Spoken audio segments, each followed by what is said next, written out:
Upang maihanda ang inyong mga isipan para sa panibago nating aralin ngayong araw, may inihanda ako ritong isang motibasyon. Kilala niyo ba kung sino ang nasa larawan, class?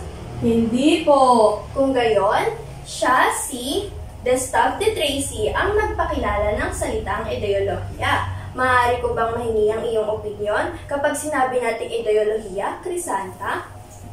Ma'am, eto po ba yung mga patakaran na nagsasaayos po sa ating lipunan? Magaling! Ayon naman class kay Gustave de Tracy, ang salitang ideolohiya ay pinaikling pangalan ng mga agham ng kaisipan o ideya.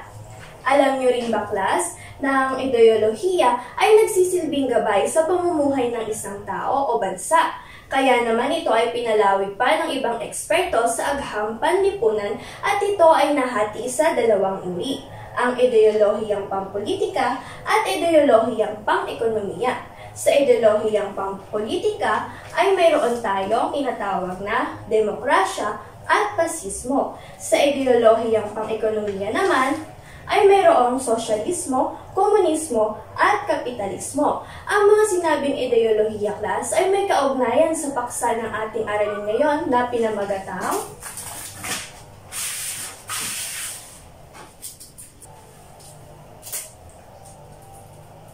kaugnayan ng iba't ibang ideolohiya sa pag-usbong ng nasyonalismo at kilusang nasyonalista.